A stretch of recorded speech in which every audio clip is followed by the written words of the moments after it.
San udah. Makanya. Nah, kita di sini bakal ngait-ngaitin soal asmara dan potong rambut. Seperti yang kita ketahui ya, anjing. Ada banyak faktor nih kalau potong rambut tuh. Yang pertama, potong rambut nih kita datang ke salon, ke barber. Kita tidak saling mengenal dengan orang yang bakal potong rambut kita kan. Itu tuh sama kayak kita mau PDKT ke perempuan, kita belum saling mengenal. Tapi kenapa kita bisa begitu akrab sama tukang cukur? Selalu ada obrolan. Kenapa tuh? Kau nih sebagai pemilik salon dan orang yang sedang mencari Makan. mencari kekasih. Ya, Kira-kira gimana tuh? menurut saya sih ya. Buat sini. Aku takut tak kedengeran suaranya. Kalau menurut saya sih ya.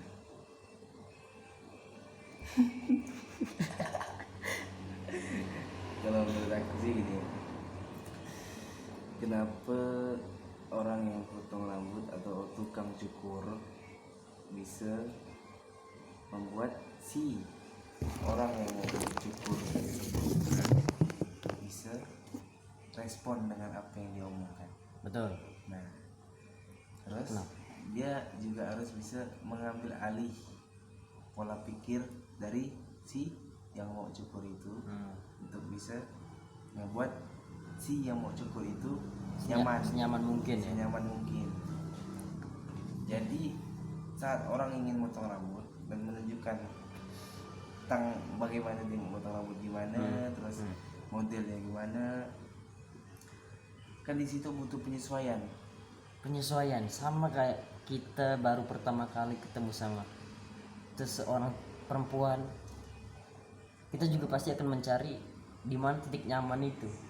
Kayak mau cukur rambut, anjing ini masuk banget ini.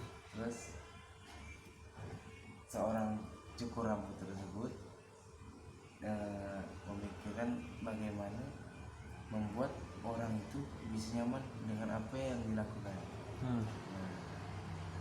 Padahal kita nggak saling kenal, tapi kita ikhlas gitu, kepala kita pegang-pegang, disuruh nunduk kita nunduk. Anjing. Sama juga dengan asmara cinta lah ya. Iya, cinta. Dengan cinta. Cinta kan mantan kamu ya. Iya, cinta. Gimana lanjut? Kita harus bisa membuat perempuan itu sesuai dengan apa yang dia minta, sesuai dengan apa yang dia bisa menerima di hati dia. Iya. Dengan percakapan, Iya. dengan Tindakan. Terus bagaimana kita merespon tentang apa yang diomongin kita. Betul. Dan pasti selalu ada topik pembicaraan gitu kalau lagi cukur, misalkan misalnya sekolah di mana atau udah kerja atau masih sekolah, pasti selalu ada gitu. Ini mungkin sama kayak orang-orang yang baru memulai pendekatan, akan selalu ada topik-topik untuk dibahas gitu. Sebisa mungkin, serandom mungkin, bahkan termasuk topik-topik yang nggak penting tapi menarik untuk dibahas. Apalagi gitu. Itu anggapannya kalau bagi aku sih, Kuat bang, tolong. kalau bagi aku sih itu namanya mengambil alih pikiran yang bisa membuat orang tersebut nyaman dengan apa yang kita lakukan ini. Terus sama juga topik kan obrolan. Salah satu obrolan yang bisa sesuai dengan pola pikir dia sama pola pikir kita yang harus sesuai tuh. Dan juga kalau kebanyakan nanya sama perempuan, dia akan merasa risih. Betul. Sama juga aku kalau kebanyakan tanya sama tukang cukur kayak bacot anjing, pengen ninju. Makanya sekali tukang cukur bertanya, harus membuat tukang cukur tersebut tidak menanyakan 2 kali.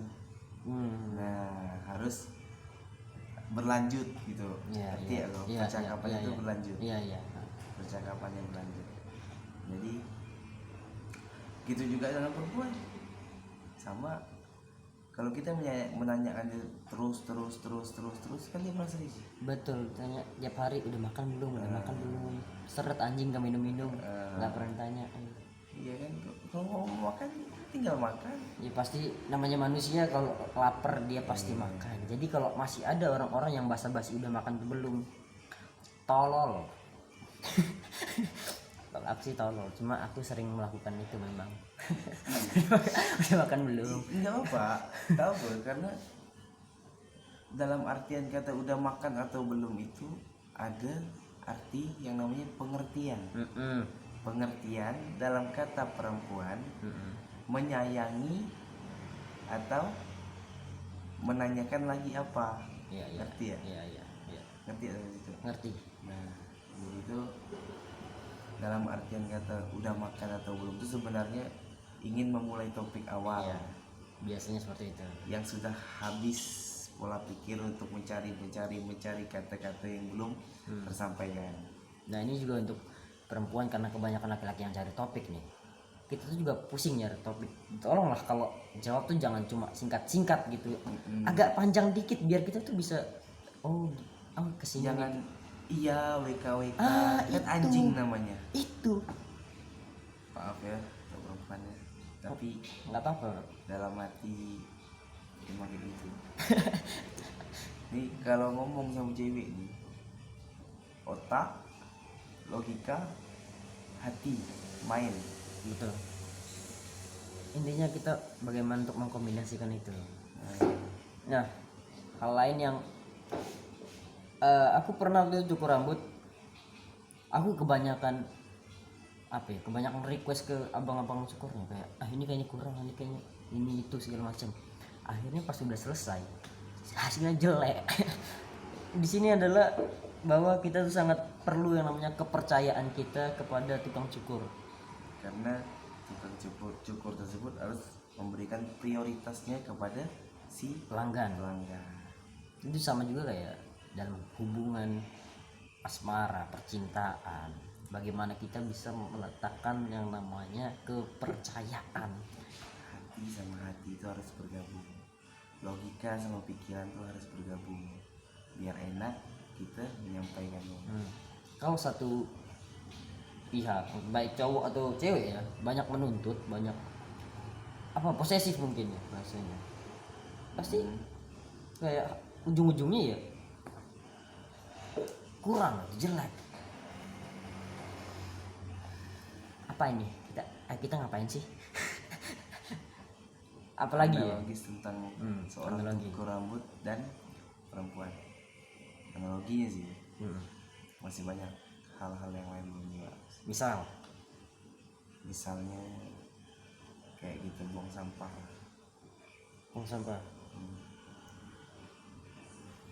Kalau kita menceritakan ke dia nih tentang hal yang udah pernah kita lakukan padahal itu berbau-bau tentang dosa, ya kan? Oke. Terus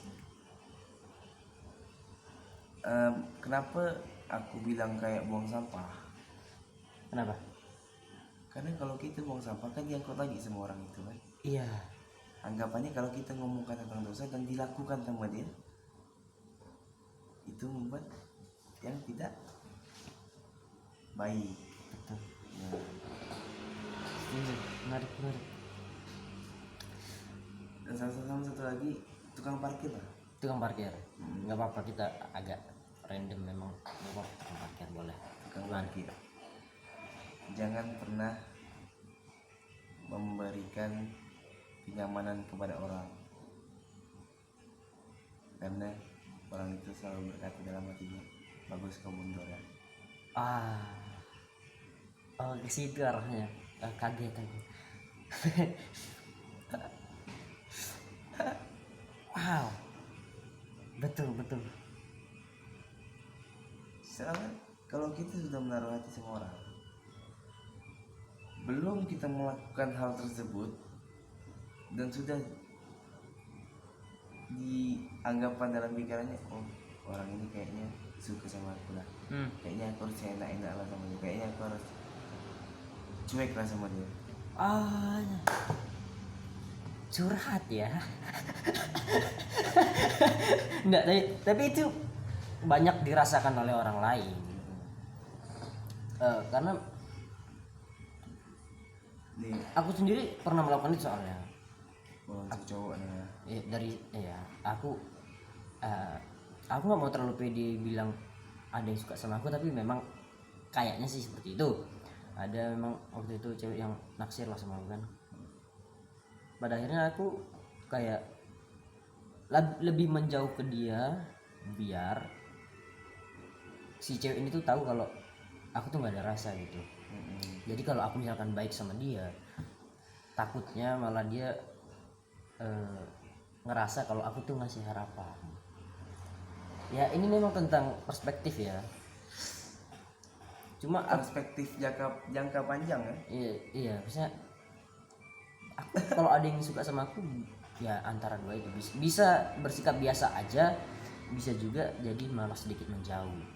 Memang yang sedikit menjauh ini aku agak menyesali pernah melakukan itu, karena pada akhirnya ya awalnya teman jadi agak agak renggang gitu, jadi canggung, jadi serba salah. Kayak teman yang di situ ya. Aduh, yang mana tuh? Aduh, takut, tolong. Sama gimana ya, kita nggak boleh ngeragukan kepercayaan orang lain terhadap perilaku dia kepada kita. Iya, Betul nggak? betul. Masih ada ini kaitan sama tukang cukur nih. Orang-orang tuh kadang tuh terlalu nggak percaya sama tukang cukurnya. Kayak abang ini satu ini, banyak yang meragukan beliau. Tapi lihat cukuran saya, ini baru sandi cukur nih, oke juga. Karena itulah pentingnya rasa percaya, pede. Apa pede? Jadi dalam melakukan hal Apapun. apapun. Kalau kita percaya melakukan sesuatu, entah itu yang baik atau buruk, dijamin berhasil. Cuma kalau masalah dosa kan masing-masing ya. Iya. Itu Ada. sayang diri sendiri lah. Iya, ada orang yang tadi yang Kebanyakan orang berbuat maksiat, tapi dia kan nanti pada ujungnya akan nggak tahu gitu. kita nggak pernah tahu, benar, kita nggak pernah. Hidayah dari Allah datangnya kapan. Kita kok ngomongin tadi awalnya ngomongin apa ya? Gak cukur dan perempuan. Oh iya, Ini udah terlalu jauh kayaknya kita terlalu jauh, terlalu jauh. ya namanya juga obrolan udah tengah malam ini. Ini udah jam 1 ya. Agak kedau sedikit lah. Hmm. Kedau lu anggapannya kalau bahasanya miring, garis miring kepala, gila sedikit. Ada bahasa baru yang bahasa apa itu? Bahasa apa itu? Bahasa Indonesia kuno. Betul sih gitu. Ini penontonku sangat banyak sekali soalnya. Hanya 7 8 orang yang nonton. maksimal. Paling banyak 25. Alhamdulillah. 25 Nggak tahu nanti ke depannya kan, siapa tahu. benar. Jadi sama dari kita ya, the analogies to pheromone vector. Wow. We will speak English in this last of part of this video. Thank you and subscribe to my To him channel. to him. Yeah, but I don't want subscribers. I just I just talk about him. yeah, not just shit, about- motherfucker. Yeah, so you don't even. Alright, thank you guys, love you.